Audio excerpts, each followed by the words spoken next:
모임이 동포사회까지 전달돼서 지금 많은 평화운동을 좀 전개하는 계기가 됐으면 하는 게 북의 2,500만과 남의 5,200만이 합치는 데 있어서 이 한반도 밖에 있는 750만의 역할이 무지하게 중요할 수밖에 없다.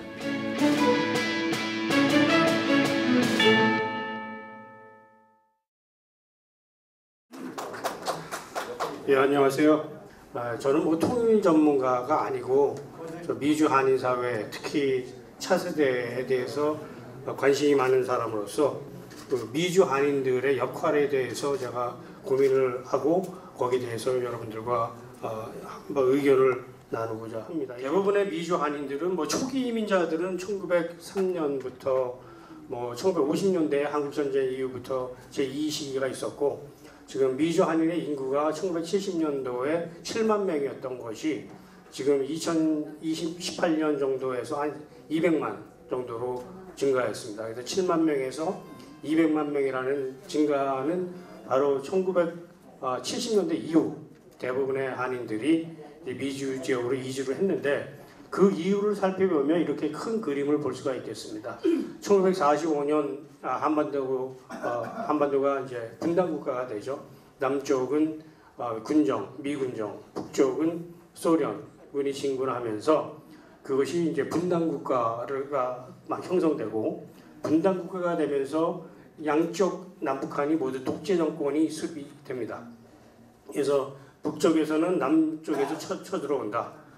남쪽에서는 북쪽에서 쳐들어오니 우리 강력한 지도자가 필요하다라는 논리가 정당화되면서 남한 사회에서는 동시에 박정희 대통령이 5개년 경제개발을 적극적으로 추진하면서 경제개발 그리고 동시에 사회적 불균형, 농경사회에서 농업사회에서 도시산업으로 바뀌면서 극심한 사회적 불안이 형성됐습니다. 그래서 분단국가, 즉 전쟁의 위험성, 그리고 독재정권, 그리고 사회적 경제적 불균형, 이런 구조적 이유 때문에 1970년도 이후로 많은 한인들이 미국으로 특히 이민을 갔습니다. 그 이유는 바로 미국의 꿈을 실현하고자 많은 그 엘리트 집단입니다. 1970년대와 80년대에 미국으로 이주한 한인들은 거의 엘리트 집단이 많았고, 고학력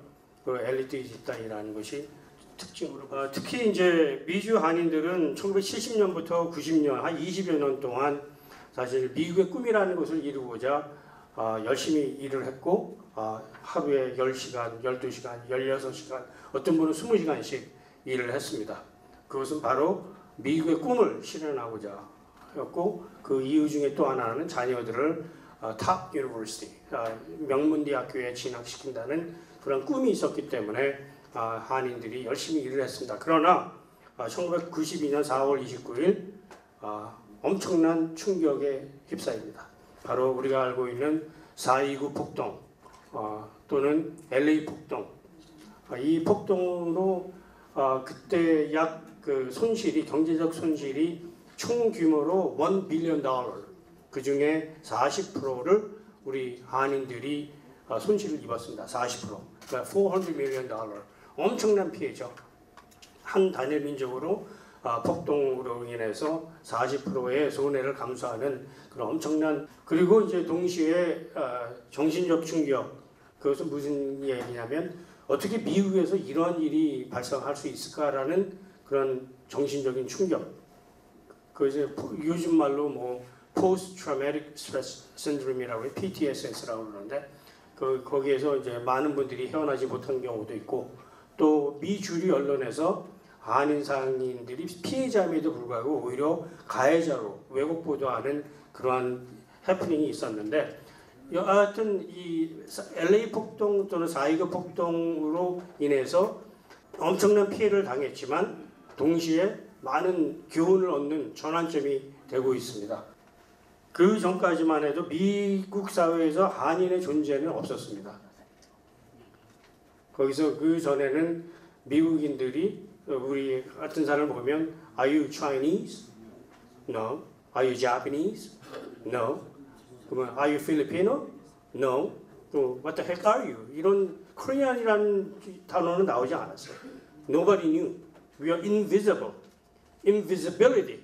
그래서 그러나 이제 LA 폭동을 경험하면서 Who are Korean? Korean Americans. Korean American이라는 용어가 이제 비로소 시작되면서 Korean American이라는 정체성이 이제 비로소 확립되기 시작합니다.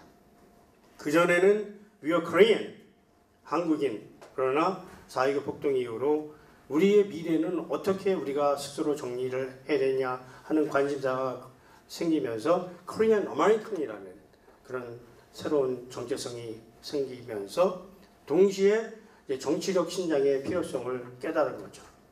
Nobody cared. 한인들이 그렇게 많이 당했는데 정치인 단 한 명도 관심을 갖지 않았고 그 당시에 한국계 정치인이 단 한 명도 없었습니다.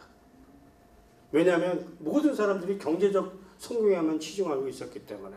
그래서 이제는 우리뿐만 아니라 우리 자녀들, 차세들을 위해서 정치력 신장을 절감하게 되었고 특히 미주 한인 사회는 교회 중심의 사회이기 때문에 교회의 새로운 역할이 요구되기 시작했고 또 차세대, 젊은 1.5세, 2세대들이 활동을 하면서 1세대의 경험과 또 여러 가지 그 능력을 합동해서 미주 한인 사회의 정치력을 신장해 나가야 된다는 그런 교훈을 얻었습니다.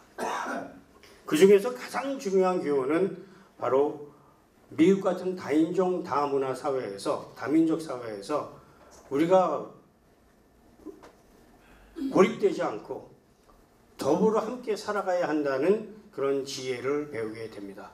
이것은 굉장히 중요한 변화인데 그 이유가 1970년대, 80년대 미국으로 이주했던 저희들은 단일민족의 우수성이라는 교육을 받고 미국으로 갔습니다. 우리는 단일민족이기 때문에 우수하다. 그러나 미국에서는 그것이 아니죠. 그래서는 다인종, 다민족 사회에서 함께 공유하고 더불어 살아가는 그런 지혜를 습득해야 미국 사회에서 생존할 수 있고 발전할 수 있다는 그런 교훈을 얻었고 그러한 교훈을 역으로 지금 대한민국 사회가 다문화 사회라는 사회로 바뀌었습니다. 그래서 우리 미주 한인들이 경험한 그런 뼈저린 고통과 절망을 우리 대한민국 사회도 이해를 하고 그것을 교훈으로 삼아서 앞으로 다문화 사회를 어떻게 다민족 사회로 바꾸어 나가는가에 대한 고민을 해야 된다고 저는 생각이 듭니다. 그리고 이제 한미 관계를 살펴보겠습니다. 이 한미 관계는 한반도의 통일, 평화, 그리고 동북아의 평화에 굉장히 중요한 변수인데 여기에서 이제 지렛대 역할을 할 수 있는 사람들이 바로 미주 한인들이다. 지금 문재인 대통령께서 그 한반도 평화를 위해서 열심히 뛰고 있는데 트럼프는 단 한마디로 그냥 북사발 내버렸죠. 한국은 내 허락 없이 아무것도 할 수 없다. 이런 말을 공공히 미국 대통령이 한다는 것은 그만큼 미주 한인들의 힘이 모자란다는 것을 의미하는 겁니다. 미주 한인들이 힘이 있다면 미국 대통령 그런 소리 못합니다. 그래서 우리 시급한 문제는 미주 한인들의 정치력을 어떻게 빨리 향상시켜서 한미 관계뿐만 아니라 미국과 미주 한인 사이의 관계를 좀 더 발전적이고 동반적인 관계로 나아가게 하느냐가 저희들의 고민입니다. 그래서 이 구조를 보면 그 한미 그리고 미주 한인 다 이게 관계가 삼각관계가 굉장히 중요한 관계가 되겠습니다. 그리고 이제 미주 한인들의 역할이 왜 중요한가를 실증적으로 저희 몇 가지 예를 들어보겠습니다. 그 미국 사회에서 소녀상 설치를 이제 반대하는 그 일본 정부의 끈질긴 방해와 또 투자, 일본 정부가 엄청난 돈을 들여서 로비를 했습니다. 이 소녀상을 하면 안 되고 그 다음에 HR 121 바로 일본 정부에게 사죄를 요구하는 그 하원 의원 법안인데 이런 법안들이 통과되지 못하도록 일본 정부가 엄청난 노력과 로비를 했습니다. 그러나 저희들이 이겼습니다. 왜? 저희들은 투표권이 있기 때문에 암만 돈을 투자를 해도 투표권이 있는 사람은 당해내지 못하는 것이 민주주의의 원칙입니다. 그래서 저희들은 참정권이 있고 투표권이 있기 때문에 거기에 반대하는 의원들을 찾아다니면서 설득하고 이것은 한일 관계가 아니고 반인륜적인 human rights violation이라는 이런 논리로 그들을 설득할 수 있었던 것이죠. 그래서 경제적으로 뭐 제일동포들이 아마 모국에 가장 많이 기여를 한 걸로 알고 있는데 역사적으로 미주 한인들도 이제 여러 가지 경제적 측면에서 도움을 많이 주었고 또 사회적으로 미주 한인들의 그 위상 확립 및 고취를 통해서 한국이 좀 더 국제적인 위상이 높아가는 그러한 역할을 미주 한인들이 담당하고 있고 또 최근에는 뭐 BTS 등 그 한류 열풍이 동남아는 뭐 예전부터 있었고 이제 미국 북미 지역에도 드디어 상륙을 했습니다. 그래서 이 한류의 열풍이 지금 거세게 불고 있습니다. 특히 젊은 층에서는. 그래서 지금처럼 대한민국의 위상, 국제적 위상이 이렇게 높은 시대가 없었던 것 같습니다. 지금이 최고조라고 해도 과언이 아닐 정도로 정치, 경제, 사회, 문화 모든 면에 있어서 대한민국의 위상이 엄청 높아져 있습니다. 특히 미국 사회에서 또 유럽 사회에서 이런 현상이 있다는 것은 굉장히 바람직한 것이고 세계가 주목을 하고 있는 건데 이것을 우리가 어떻게 잘 활약할 수 있을까라는 것이 이제 굉장히 중요한 변수가 되겠습니다. 특히 이제 HR 121으로 알려진 위안부 법안 통과 전략을 살펴보면 일단 풀뿌리 운동, 즉 한인들 참정권이 투표권이 있는 한인들이 각 지역에 자기 지역을 대표하는 국회의원들을 면담하고 만나서 설득하고 당위성 논리적으로 하고 그 다음에 미국 시민으로서 로비와 서명운동 같은 것을 적극적으로 추진을 했고 또 모국 사회 또는 시민단체로부터 보이지 않는 지원을 받았고 그 다음에 우호적인 연방의원 특히 혼다 의원이 가장 적극적으로 앞장서서 이 법안 통과에 협조를 해줬는데 이런 전략적 특히 풀뿌리 운동과 여러 가지 로비 참정권을 활용하면서 미주 한인들이 역할을 담당할 수 있었다라는 것이 하나의 전략이 되겠습니다. 그러나 이제 이런 논리적으로는 가능한데 특히 한미 관계에 있어서 미주 한인들이 정치, 경제, 문화, 사회 모든 면에 있어서 중요한 역할을 할 수 있는 그런 위치에 있다. 이것은 아마 제일동포나 또는 제중동포, 제9소련 동포들과는 좀 다른 차이점이 있다고 봅니다. 특히 제중동포들은 아직도 그 공산당이라는 체제 하에 있기 때문에 자유가 많이 제약이 돼 있고 모국에 대한 표현을 할 때 굉장히 조심스러워야 하지 않을 수 없는 그런 상황이 제중동포들의 현실이고 제일동포들은 분단된 조국 때문에 피해를 상당히 입고 있고 여전히 제1동포 사회도 분단되어 있는 것이 현실이기 때문에 상당히 많은 어려움이 있을 거라고 생각이 됩니다. 그러나 이제 미주 한인들의 경우는 이제 그런 구조적인 문제는 없기 때문에 어느 정도 자유스럽게 상당히 여러 가지 정치 활동을 할 수가 있고 또 어떤 독재 정권이나 어떤 이런 제약이 그나마 없기 때문에 여러 가지 활동을 할 수 있음에도 불구하고 미주 한인 사회에 있어서의 정치력이라는 것은 굉장히 미미합니다. 굉장히 약합니다. 이것이 이제 큰 문제인데 그러면 그것을 어떻게 해결하고 앞으로 우리가 추구해야 될 과제가 무엇인가에 대해서 잠깐 설명을 드리겠습니다. 일단 뭐 모든 조직에 있어서 가장 중요한 것은 재정이죠. 재정, 인적, 물적, 재정 이런 것들을 어떻게 해결할 것인가. 대부분의 한인들이 자녀 교육에는 상당한 투자를 합니다. 그러나 정치력 신장이라는 면에 있어서는 굉장히 소극적이고 참여를 하지 않습니다. 그것이 이제 하나의 큰 문제고, 두 번째로는 이제 1세 단체들의 경우 이제 대부분 이제 큰 이슈 중에 하나가 미국 사회에서의 정치 참여보다는 모국과의 관계에 더 치중하고 있다. 모국과의 관계를 더 중시하고 있다. 이것이 이제 가장 큰 문제이며 고민되는 부분이라고 볼 수가 있고요. 그리고 이제 1세 위주의 그 단체들이 아무래도 언어적인 문제와 문화적인 차이로 인해서 주류 사회와의 소통에 여러 가지 문제점이 있을 수가 있고, 어떤 역할 또는 대응에 부족할 수밖에 없는 그런 것이 현실이고, 따라서 1.5세, 2세들이 1세 주도의 단체에 참여를 안 한다는 것이 이제 큰 문제죠. 뭐 지금 세대 교체론이 여러 단체에서 나오고 있습니다만은 대부분의 1세 중심의 단체들의 차세대 참여가 상당히 부진하다. 그래서 이런 그 제도적인 한계점 때문에 미국에서 한인 권익과 정치력 신장의 한계가 있다라는 것이 되겠습니다.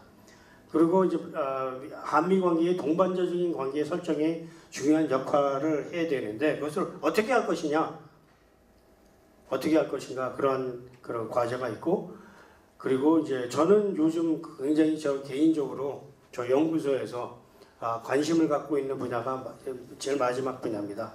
2세들에 대한 코리안 아메리칸 정체성과 공동체 의식 교육. 이 부분이 왜 중요하냐면, 저는 이제 저를 소개할 때 김용옥 재미동포 연구소 소장입니다. UC 리버사이드 대학교 교수입니다. 김용옥 재미동포 연구소는 미국에서 아마 세계에서 유일하게 한국인의 이름을 딴 정식 연구소입니다. 저는 그래서 그것을 굉장히 자랑스럽게 설명합니다. 어느 대학에도 없습니다. 하버드 대학에 가면 케네디 스쿨이 있듯이 UC 리버사이드 대학교에 오면 김용옥 재미동포 연구소가 있습니다. 이것은 정식 연구소입니다. 그래서 이런 것들을 저희 연구소에서 이제 고민을 하고, 우리 2세들이 어떻게 코리안 아메리칸의 정체성을 확립을 하고 공동체 의식을 갖고 참여를 할 것인가. 지금 대부분의 1.5세 2세들의 경우 미주 한인 역사를 거의 모르고 자랍니다. 근데 역사를 모른다는 것은 자신의 정체성을 모른다는 것과 마찬가지거든요. 역사를 전혀 자신들의 역사를 모르는데 어떻게 코리안 아메리칸이라는 정체성을 확립할 수 있겠습니까? 그래서 이 문제는 굉장히 시급한 문제고, 저희 연구소에서 지금 미주 한인사 책자와 또 다큐멘터리, 그리고 미주 한인들 중에 모범이 되는 사람들에 대한 조그만 시리즈 등을 준비하고 있습니다. 그래서 1.5세 어린 아이들이 이런 것을 보고 배울 수 있도록 하려고 하는 것이죠. 그래서 마지막으로 미주 한인과 통일 문제에 있어서 과연 우리 미주 한인들이 어떠한 기여를 할 수 있는가, 특히 차세대들 경우에 지금 이제 시작이 됐습니다. 저도 이제 멤버로 활동하기 시작한 지 한 2년이 됐는데, 최근에 Council of Korean Americans라는 1.5세, 주로 2세 조직입니다. 이 조직은 전국적으로 약 한 200명 이상의 회원을 확보를 하고 있고, 대부분 40, 50대로서 의사, 변호사 또는 CEO, IT 계열 또 교수, 각 분야에서 이미 다 성공한 사람들입니다. 그리고 이 조직에 참여를 하기 위해서는 연회비를 내야 되고, 그 다음에 등록 회비도 자발적으로 내야 되고, 모든 회의 참가는 다 자비로 해야 되고, 그래서 모든 것이 다 자발적으로 이루어지고 있는 조직입니다. 그리고 펀드레이징을 해서 기금을 마련해서 그 돈으로 이제 로비도 하고, 또 우리 미주 한인 사회에 여러 가지 문제점이 일어나면 거기에 즉각 대응을 하고, 성명서를 발표하고, 또 컨퍼런스를 통해 해서 정치인들을 모셔오고. 재작년에는 저희가 매년 워싱턴 DC에서 연례 회의를 하는데, 백악관에 저희들이 김치하고 한국 음식 싸들고 들어가서 회의를 했습니다. 오바마 대통령 때.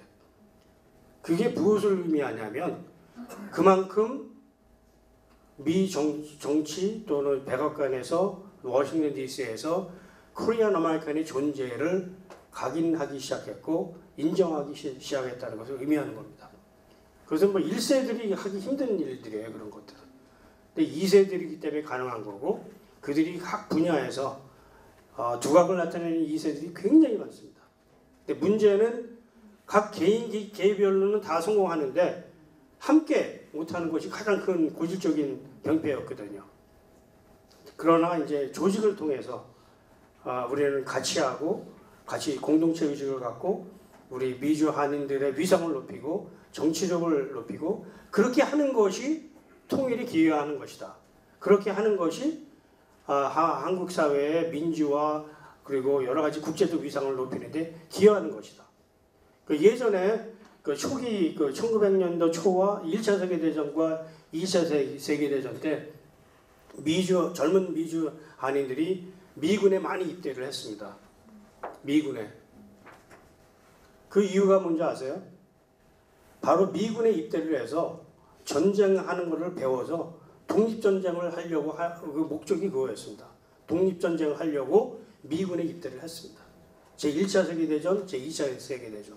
특히 제2차 세계대전 때는 LA, 캘리포니아 지역에서만 200명 이상 그리고 하와이 지역에서는 500명 이상의 젊은 이들이 미 육군, 해군, 공군에 다 입대를 해서 두각을 나타냈고 그 중에 가장 유명한 분이 바로 김영옥 대령입니다. 제가 김영옥 재배동포연구소로 명명한 그분이 바로 그 미 육군의 대표적인 16명의 군인에 포함된 16명에는 메가더 장군도 포함되어 있는데 제가 한국에 와서 학생들에게 강연을 하면서 물어보면 메가더 장군 아는 사람 하면 다 손듭니다. 김영옥 대령 아는 사람 손들어 그러면 요즘은 한 서너 명 손듭니다. 100명 중에.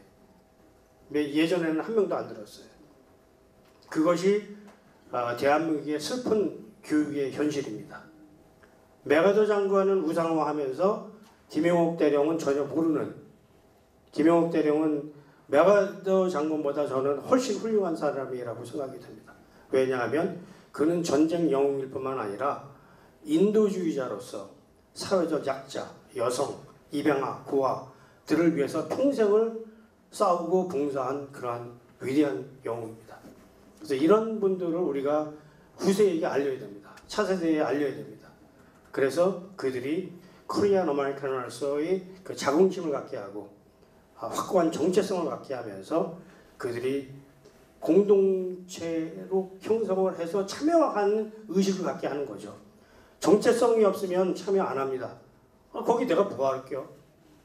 나 어째 잘 먹고 잘 살면 되지. 나 이미 성공했는데.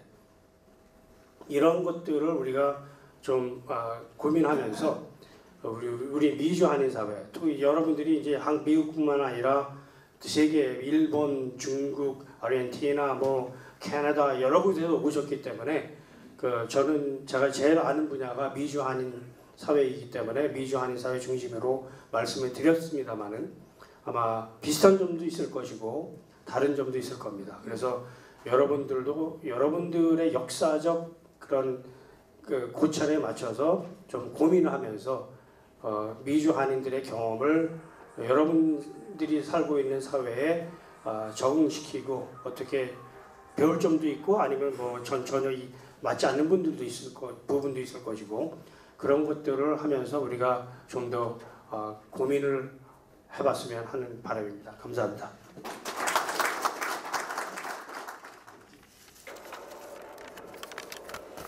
안녕하십니까, 권영대입니다.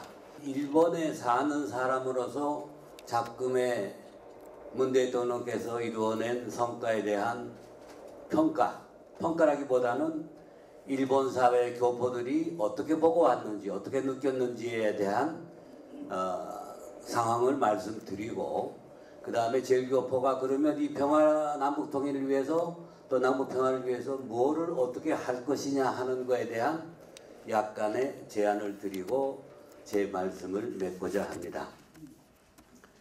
여러분들 잘 아시다시피 작년 말부터 올해 초까지 한반도에 전쟁이 나는 거 아니냐, 혹시 시리아가 먼저냐 한반도가 먼저냐 하고 상당히 걱정을 많이 했습니다. 그런데 뜻하지 않게 4월 달에 남북 정상회담을 해서 대단히 감격스러웠습니다. 교포들도 사실은 교포들은 보수층이 많습니다.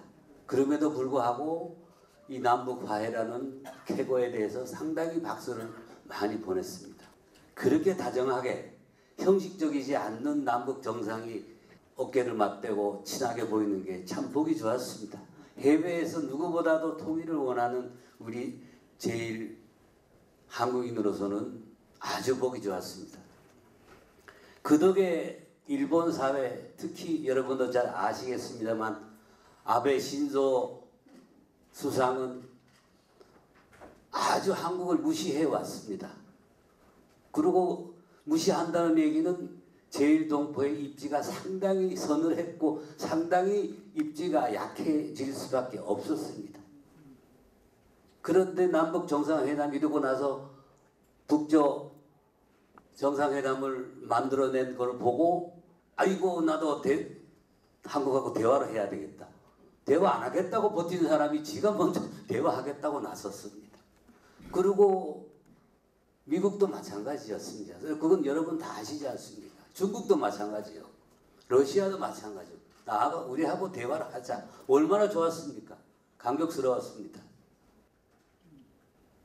1592년에 4월달에 시작된 임진왜란이 며칠도 안 돼서 이북까지 쳐들어오게 된 일본군. 그리고 명나라가 이효성이를 비롯해서 원군이 왔습니다만 1593년에 명하고 일본 고니시하고 시무겸이하고 휴전 협정을 우리 모르게, 우리는 전쟁 1년이 돼서야 이제서야 사흘만 하다 하고 팔을 걷어 올렸는데 싸우기 싫은 청나라와 싸우기 싫은 일본이 서로 조금씩 한반도 갖고 정전을 하자고 우리를 빼놓고 말입니다. 이런 역사적인 사실을 봤을 때 문 대통령께서 자주적으로 우리 문제는 우리가 해결한다 하는 것은 아주 한국인으로서 자긍심을 가졌습니다. 이렇게 제가 말씀드렸지만은 결코 이 정부에서 돈 받은 적은 한 번도 없었습니다. 어디까지나 제 소신입니다. 그리고 또 하나 이왕 아는 척해서 죄송합니다만 1636년 이게 임진왜란 이후에 난 사건이었습니다. 1636년. 이 1636년은 일본으로 말하자면 도쿠가와 막부가 체제를 안정시키고 nikko에 있는 도쇼구라는 도쿠가이에야스의 묘지를 대대적으로 개조를 해서 일본 사회가 안정되고 경제 발전할 수 있는 기틀을 잡고 명치유신 일본 제국이라는 길을 걷는 아주 큰 해가 1636년이었습니다. 우리는 청나라가 저희를 쳐들어와서 너 형제관계가 아니라 아버지와 아들 관계로 맺자 하고 쳐들어오지 않았습니까? 남한산성이라는 소설에도 나오듯이. 그때 우리 조선 왕조는 뭘 하고 있었습니까? 청나라를 따를 수 없다. 명나라에 대한 우리를 도와준 명나라에 대한 명분 때문에 청나라를 하고 싸워야 된다. 주전파. 그 다음에 싸우면 안 된다. 현실 문제는 이렇게 풀지 안 된다 하고 평화협정을 바랬던 것이 최명길이 아니었습니까? 왜 제가 이 문제를 이야기하냐면 국론이 분열되면서 뭐가 나왔습니까? 인조 왕이 땅바닥에 청나라 황제한테 3번 절하고 9번 절하고 3번 무릎을 꿇었지 않았습니까? 그래서 제 이 말씀은 한국도 동국도 그러겠지만 일본 사회에서도 지금 의견이 갈라지고 있습니다. 정부는 바뀌었는데 그러나 방공, 자주국방, 경제건설 이거를 다 믿고 보수라고 자처하면서 왔는데 작금의 사태에 대한 상당한 방황심, 상당히 어떻게 해야 될지 모르는 그런 방향에 놓여 있습니다.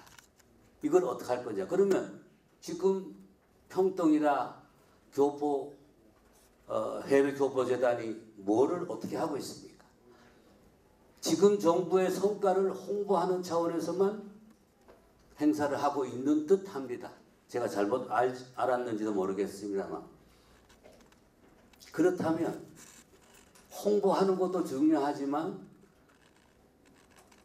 양쪽으로 갈라진 보수와 진보 사이에 있는 단층을 여하이 맺느냐 하는 것이 정부가 할 일이요 각 지역의 단체가 할 일이 아니냐 저는 이렇게 생각이 됩니다.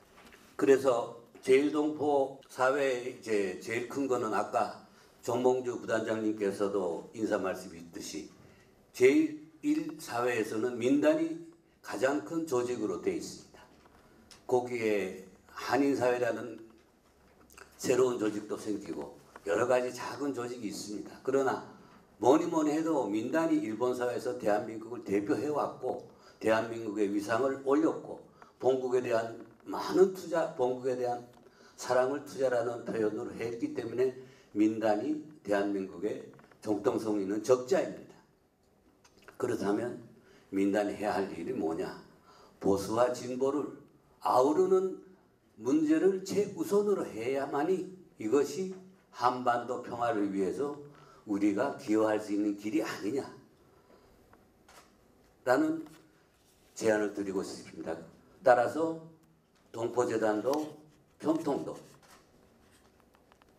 소외된 계층을 아울러주는 것이 진정된 힘이 있는 사람이 하는 일이지 자기 자랑만 내세워봐야 그 골은 쉽게 메꿔지지 않습니다.